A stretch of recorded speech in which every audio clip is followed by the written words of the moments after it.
ज्ञान और विद्या के सागर पूज्य गुरुवर अपने असीम अथाह समीचीन ज्ञान के द्वारा हम अज्ञानी जीवों के अंतरंग को सदा सम्यक्त्व से प्रकाशित करते रहें। इन्हीं भावनाओं के इच्छुक गुरुवर के पावन पवित्र चरणों में कोटि कोटि नमोस्तु। समझ आ रहा है ना? हाँ, वहां अपार जल है, तो उस जल से भी यदि शुद्धि कराई जाए तो आचार्य कहते हैं दूषयत्यपि ताम तान्येव, है ना, शोध्यमानम अपि क्षणे। ये तो खुद शुद्ध नहीं होगा, उस सागर को यह शुद्ध कर देगा। समझ आ रहा है?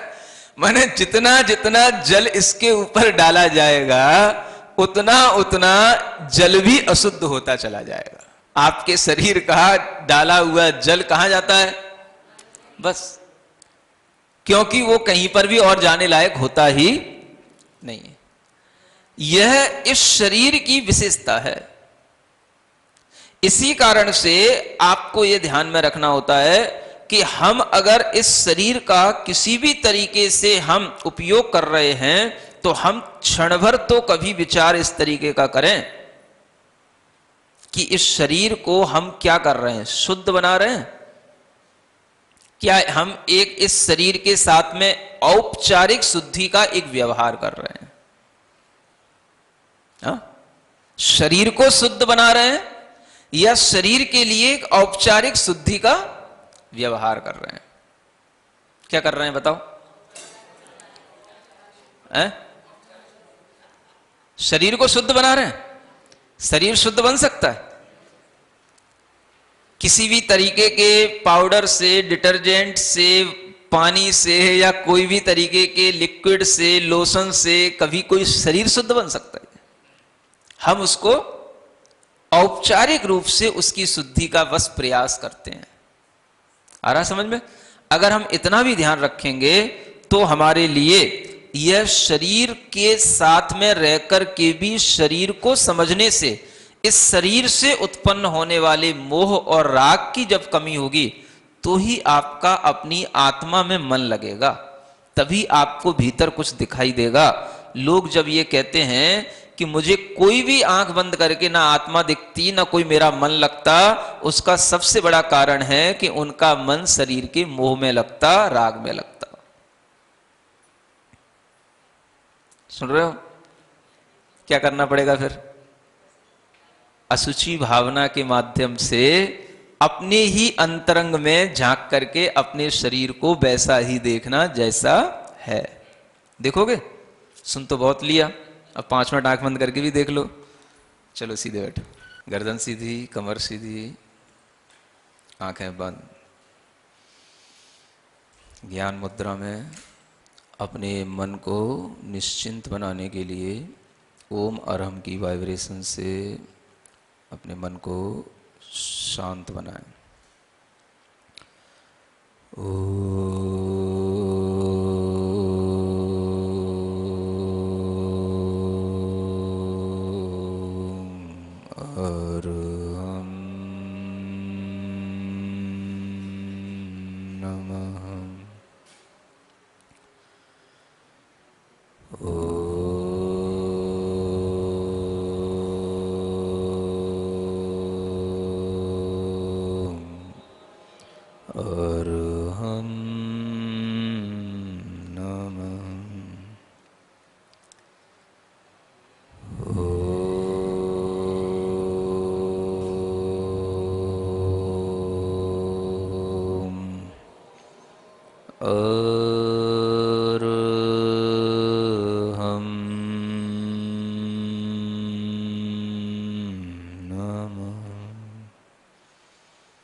गहरी लंबी श्वास लें। पूरे शरीर से अपने आप को, अपने ज्ञान को, अपनी आत्मा को भिन्न स्वभाव वाला देखते हुए जो जो अभी शरीर के बारे में सुना है उसे खुद अपने अंतर मन से चिंतन में लाएं और अपने शरीर से खुद वैसा ही कहें जैसा आपसे अभी कहा जा रहा था। यह शरीर 9 छिद्रों से परिपूर्ण एक ऐसा स्थान है जहाँ से हमेशा अपवित्र ही पदार्थों का क्षरण स्राव होता है। अपने आँख, नाक, मुंह आदि स्थानों पर ध्यान देते हुए हर एक स्थानों पर नाक कान के जो भी कीचड़ आदि मल होते हैं उन पर ध्यान देते हुए देखें कि शरीर में हमेशा अशुद्धि ही बाहर निकलती है। इस शरीर से मुझे कोई राग नहीं, राग करने वाला महान पुरुष होता नहीं।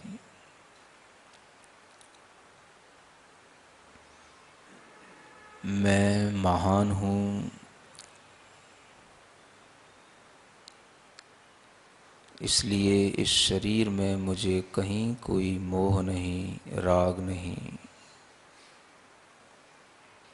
अनेक प्रकार के जीवों से भरा हुआ उदर का स्थान पूरे शरीर के अंदर अनंत निगूढ़ जीवों का प्रति समय जन्म और मरण, मांस, वसा आदि में निरंतर हो रहा है।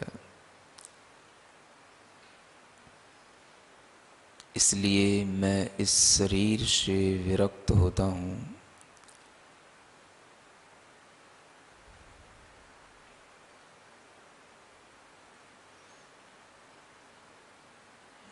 देह रहितो हम,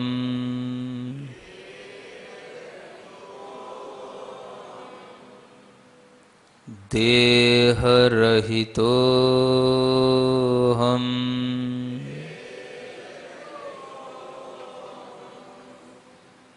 देह रहितो हम,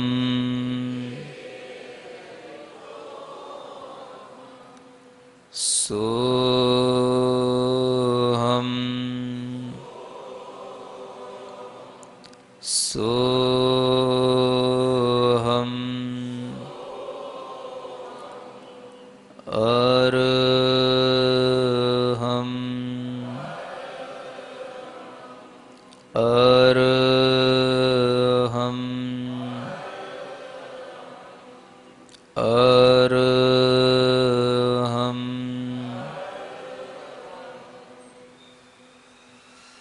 शांत मन से विचार करेंगे। हुआ गीला मेरा तन तो कई सौ बार पानी से,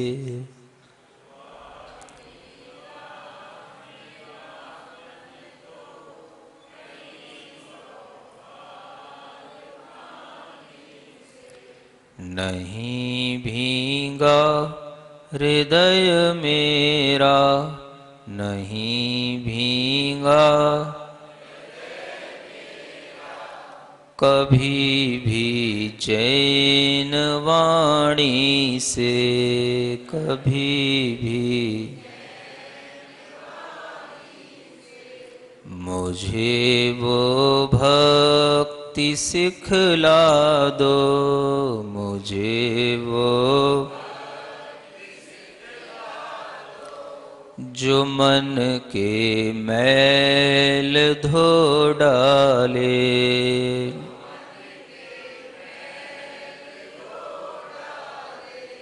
रहे तेरी ही नित भक्ति,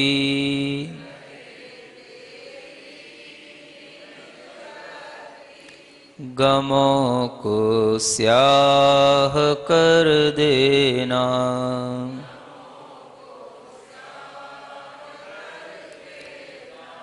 जभी हो शाम जीवन की,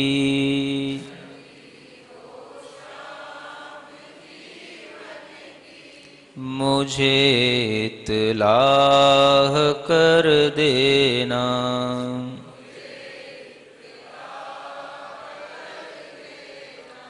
मेरे भगवन मुझे एक बार तू आगाह कर देना। मेरे भगवन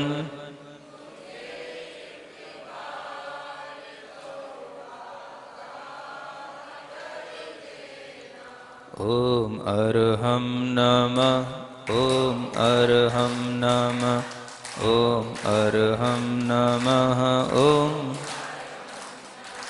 ओम अर्हं नमः, ओम अर्हं नमः, ओम अर्हं नमः, ओम अर्हं नमः, ओम अर्हं नमः। हथेलियाँ घिसकर आंखों पर रखें। ओम अर्हं परम शांति, परम शांति।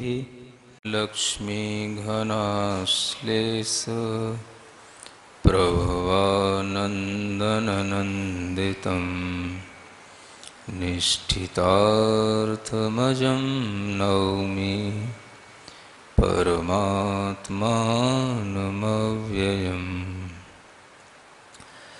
आचार्य शुभचंद्र देव विरचित ज्ञानार्णव ग्रंथराज में 12 भावनाओं का प्रकरण चल रहा है। अशुचि भावना के इस प्रकरण में देह के स्वरूप को बताया जा रहा है।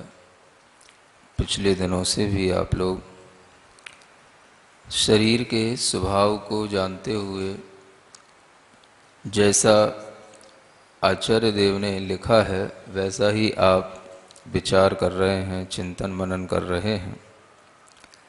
इसी क्रम में एक आगे का श्लोक नंबर 7 पढ़ा जाना है। कलेवरमिदं न स्यात् यदि चर्मावगुंठितं मक्षिकाक्रमी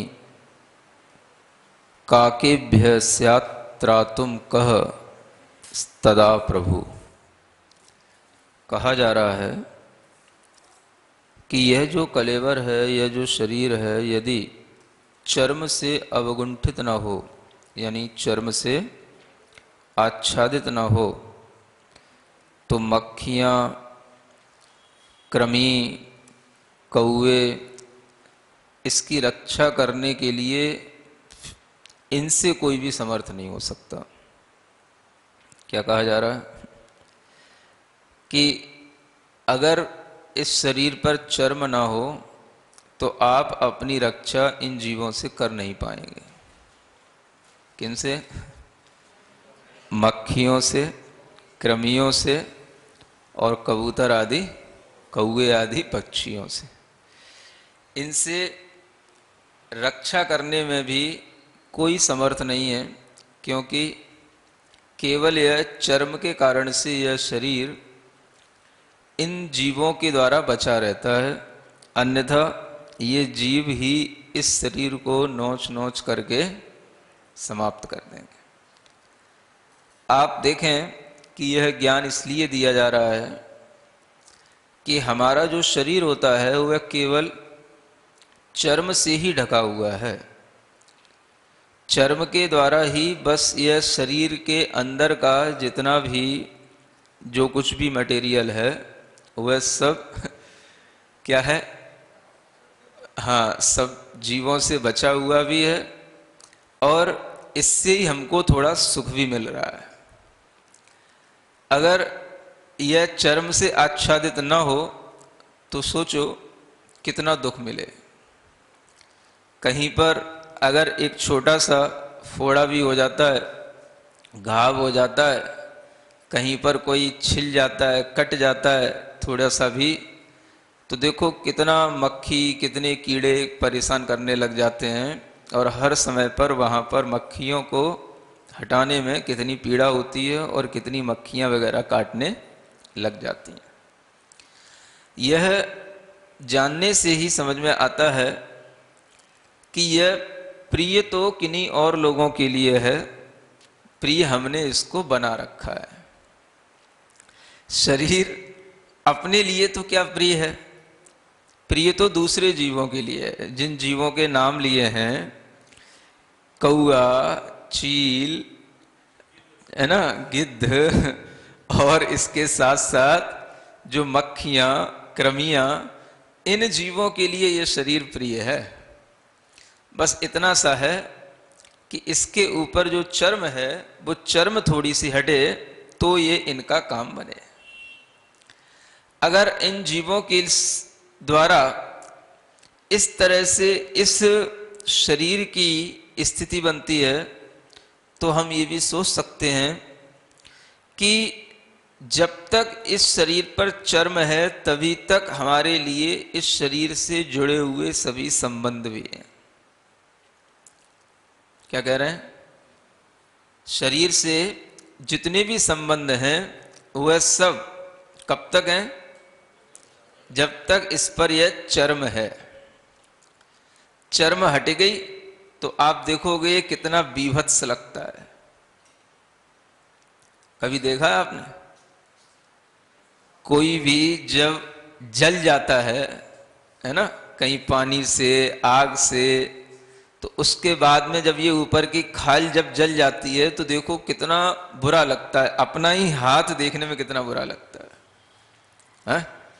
किसी का मुंह जल जाए, कुछ हो जाए तो उसके बाद में फिर देखो देखने की भी कोई उत्सुकता सी नहीं रह जाती है। यह इस शरीर की परिणति को जानकर के ही आप इससे थोड़ा सा विरक्त हो सकते हैं।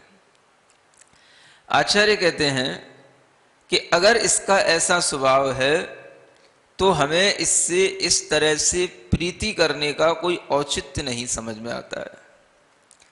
और इस शरीर के साथ में जब तक ये प्रीति है तब तक आपको अपने आत्म तत्व में प्रीति हो नहीं सकती है ना? क्योंकि प्रीति तो एक ही है। अब उसे चाहे किसी भी जगह पे लगा लो, चाहे देह में लगा लो उस प्रीति को, और चाहे आत्मा में लगा लो उस प्रीति को। जो हमारे अंदर का एक भाव है जुड़ने का, प्रेम करने का, रुचि का, लगने का, वह भाव एक बार में एक जगह ही लगेगा। जब यह बात ध्यान में आने लग जाती है तभी यह समझ में आता है कि हमें अपनी आत्मा के उपयोग को किधर डाइवर्ट करना है। शरीर में तो अपने आप लगा रहता है, उसे डाइवर्ट किए बिना भी वो तो वहीं पे चिपका हुआ ही है, ये समझ के चलो।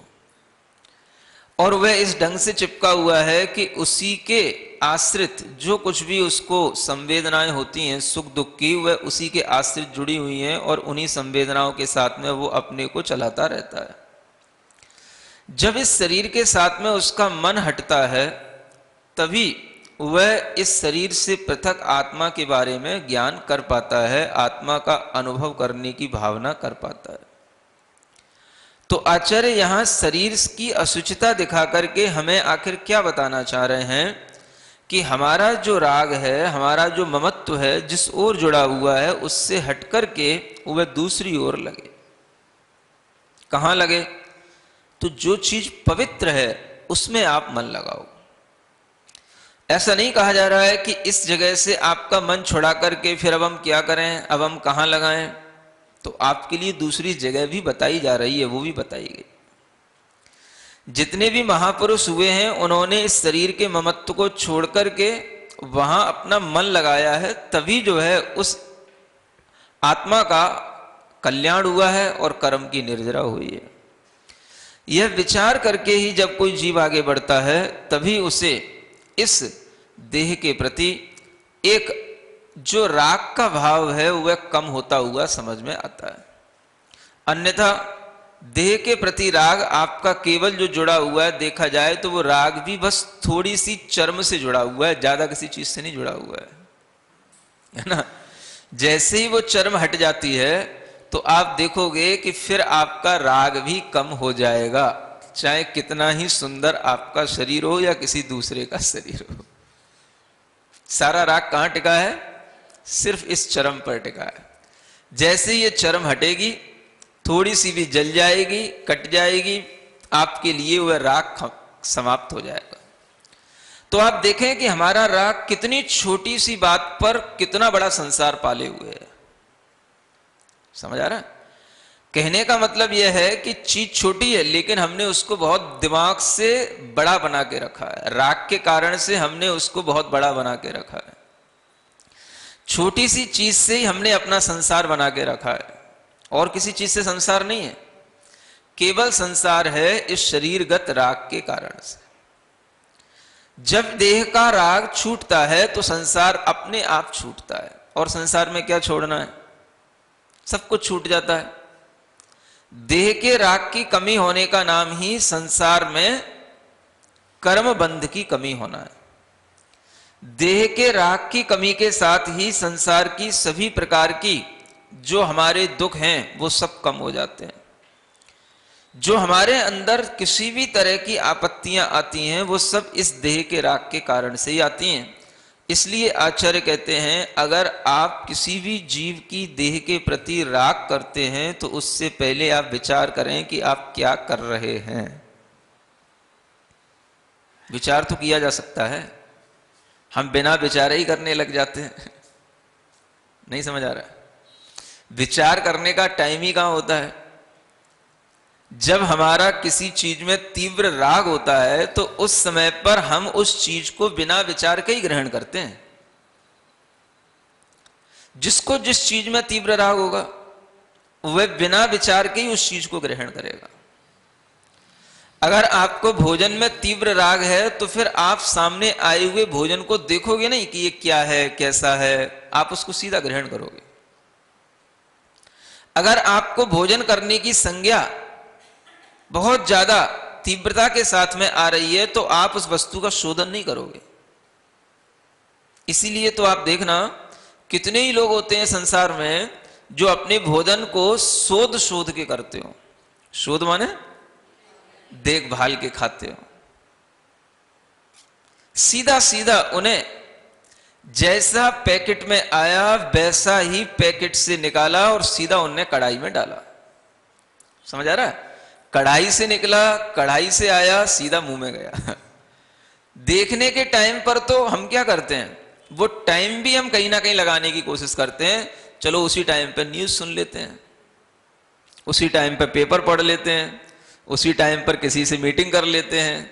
तो उसी टाइम पर हम दूसरे काम करके उस भोजन के प्रति जो हमारी सावधानी होनी चाहिए उसे हम हटा देते हैं जानबूझ करके, भुला देते हैं जानबूझ करके।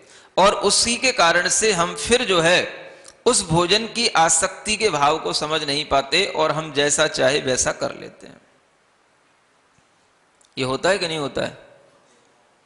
जिस चीज में आपका राग तीव्रता के साथ होगा आप उस चीज को देखे भाले बिना ही ग्रहण कर लोगे, देखे भाले बिना ही।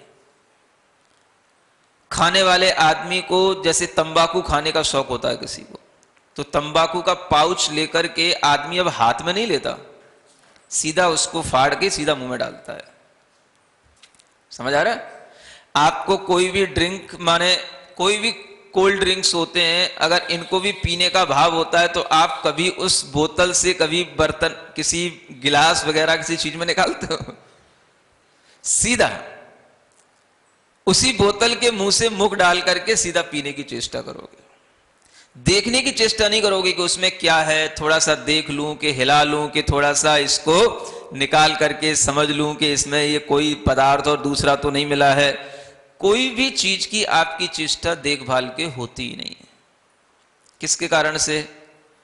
राग की तीव्रता के कारण से। जब संज्ञा भीतर से तीव्र होती है भोजन की या किसी भी तरह की, तो हम उस चीज को बिना देखभाल के ही ग्रहण कर लेते हैं। अब आप सोचते हो कि देखभाल के लेना ये तो केवल साधुओं का काम है। साधुओं का काम है, केवल आपका काम नहीं है। अगर साधु देखभाल के ले रहे हैं तो वह कोई ना कोई कारण से ही तो ले रहे हैं ना। इतना तो हम साधुओं को देख करके भी सीख सकते हैं, कर सकते हैं। इसमें तो मुझे कोई तपस्या जैसा कोई भाव नहीं दिख रहा है कि भाई बहुत बड़ी तपस्या हो रही है। जो हम ले रहे हैं भोजन उसी को हम देख करके लें, बस इतनी सी बात है। आप देखोगे कि देखने के टाइम में भी जो आपका टाइम लग जाएगा वो आपकी आसक्ति को कम करने के लिए होगा। आप महसूस करके देखना, कोई चीज हो अच्छी टेस्टी, समझ आ रहा है, बिल्कुल अच्छा गरम गरम, और उसे आप अगर थोड़ा सा भी इधर उधर देख करके उसको देखोगे तो आपको लगेगा अरे ठंडी हो जाएगी, जल्दी खा लो। नहीं समझ आ रहा है?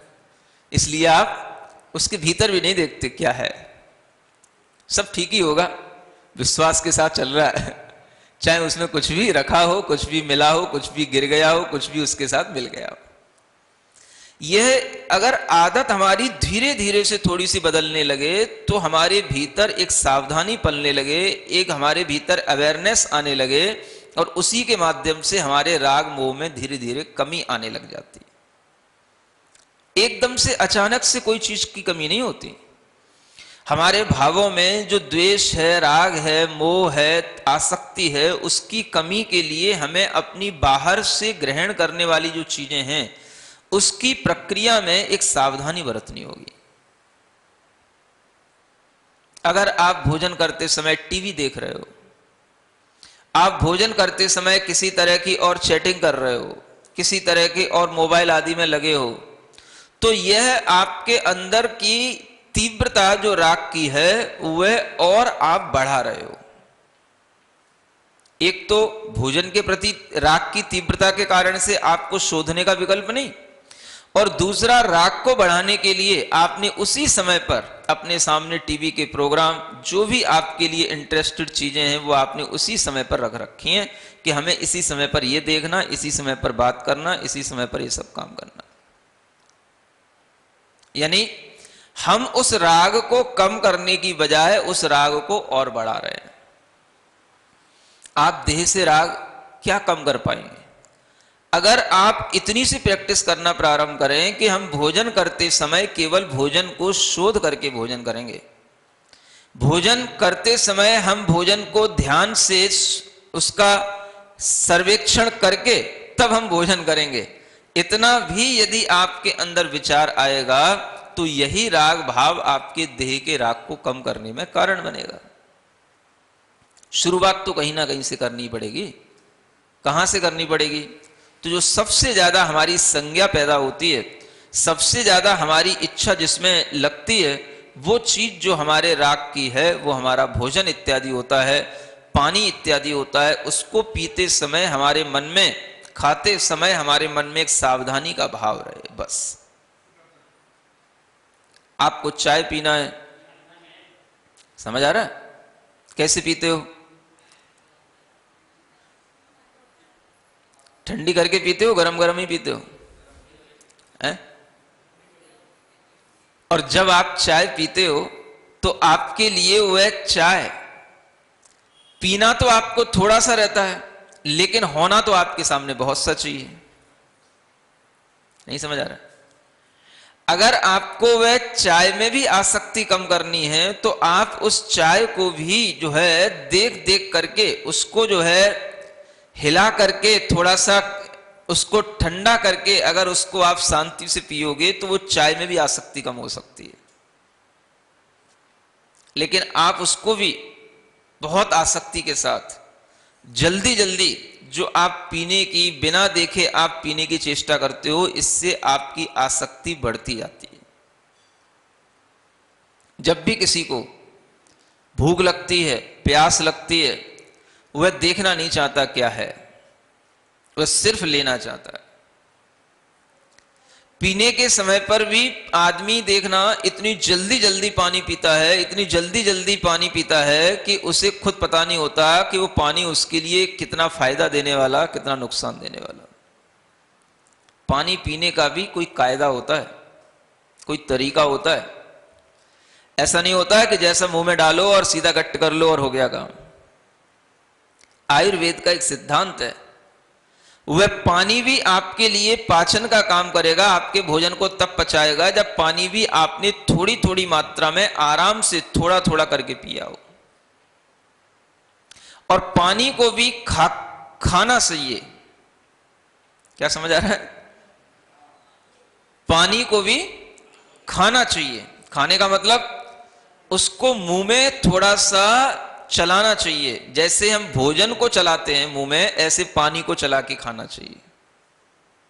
हाँ, इससे बड़े बड़े रोग ठीक होते हैं। एक व्यक्ति था जो अपने काम में बहुत बिजी रहता था, उसको डायबिटीज हो गई। कहने लगा कि मैं कुछ भी नहीं कर सकता, मुझे कोई टाइम ही नहीं मिलता कि ना मैं एक्सरसाइज कर सकता, ना मैं कोई घूमने का टाइम निकाल सकता, मेरे पास कुछ टाइम नहीं है। मुझे तो अपना जॉब इतना टाइट है कि मुझे उठते ही उसी की तैयारी में जुटना पड़ता और दिन भर उसी में लगना पड़ता, मेरे पास टाइम नहीं है। और डायबिटीज हो गई है। सुन रहे हो? एक व्यक्ति ने उसको सुझाव दिया कि कोई बात नहीं, अगर आपको इतना भी टाइम नहीं है तो आप भोजन पानी तो करते तो होगे। समझ आ रहा है? उसने कहा वो तो कर किए बिना तो जीवन चल ही नहीं सकता। तो एक काम करना, आप जब जब पानी पीते हैं उस पानी को थोड़ा थोड़ा सा चाय की तरह पीना, गुटक गुटक करके पीना, पानी को मुंह में चला के पीना। ठीक है, इतना तो कर लूंगा। उसने किया। 3 महीने में उसकी डायबिटीज बहुत कुछ कम हो गई। ये पानी पीने के आपको तरीके का फायदा बता रहा हूं। आपको लगता है कि बातों का कोई महत्व नहीं है, जबकि उन्हीं चीजों का महत्व होता है जिनको आप बिल्कुल महत्वहीन समझते हो। पानी को यदि आप बिल्कुल भोजन की तरह ही खाकर के पीने की चेष्टा करोगे तो वह पानी भी आपकी डायबिटीज के लिए, आपके रोगों को दूर करने के लिए काम में आएगा। वो पानी भी औषधि बनेगा, क्योंकि आपके मुंह में कुछ ऐसे तत्व होते हैं जो पानी के साथ संयोग को प्राप्त होकर के जब पेट में जाते हैं तभी वो जाकर के पेट में डाइजेस्ट करने का अच्छा काम करते हैं और तभी वो लीवर आदि के लिए सहायक होते हैं।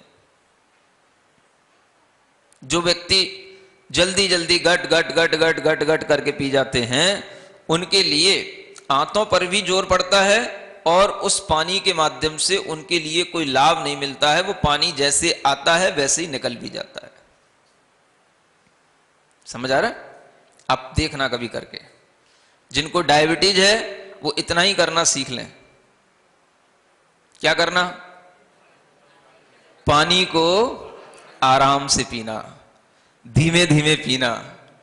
करके देखो, 3 महीने निकलने में देर नहीं लगती है। दिन महीने साल सब निकलते जाएंगे।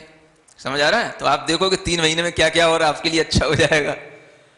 अगर ये सब निकल रहे हैं तो कम से कम आप उसी टाइम में अपने लिए कुछ अच्छा भी तो कर सकते हो। भोजन को हमेशा इतना चबाओ कि पानी की तरह हो जाए और पानी को भोजन की तरह खाओ, तब आप देखो आपके लिए किसी भी तरह की डायबिटीज की इंसुलिन लगाने की कोई जरूरत नहीं पड़ेगी। नहीं समझ आ रहा? आदमी करने की कुछ चेष्टा करता ही नहीं, दवाइयां खिला दो, इंजेक्शन लगा दो, बस काम हो जाना चाहिए। बस इससे आपके रोग ठीक नहीं होंगे। कुछ समय के लिए रोग आपका एक थोड़ा सा कंट्रोल में रह सकता है, लेकिन आप ध्यान रखना जैसे जैसे आपकी उम्र बढ़ेगी फिर रोग का कंट्रोल करना भी आपके लिए कठिन हो जाएगा। यह शरीर के अंदर जो चीजें बन रही हैं, चल रही हैं, उनके बारे में यदि हम ये ध्यान दें कि ये कब बनती हैं, कैसे बनती हैं, और इन शरीर को चलाने के लिए यदि हमारे पास में जो भी हम इस शरीर के लिए करते हैं अगर हम उसमें थोड़ा सा संयम भाव दिखाएं तो वह शरीर भी हमारे लिए सही काम कर सकता है। जब तक आपके शरीर पर यह चर्म आदि के माध्यम से ये जो प्रभाव दिखाई दे रहा है सुंदरता का, तब तक आपको इस शरीर पर राग रहता है। लेकिन अगर जैसे ये राग आपको कम करना है तो ये राग डायरेक्ट कम नहीं होगा, ये धीरे धीरे आपकी भोजन आदि की संज्ञाओं को कम करने से कम होगा। इसको क्या कहा गया है? संज्ञा कहा गया है। संज्ञा का मतलब होता है जो सभी संगी प्राणियों में नियम से बढ़कर के जो इच्छा पाई जाए उसको संज्ञा कहते हैं। सुन रहे हो? नई परिभाषा बता रहा हूं आपको संज्ञा की।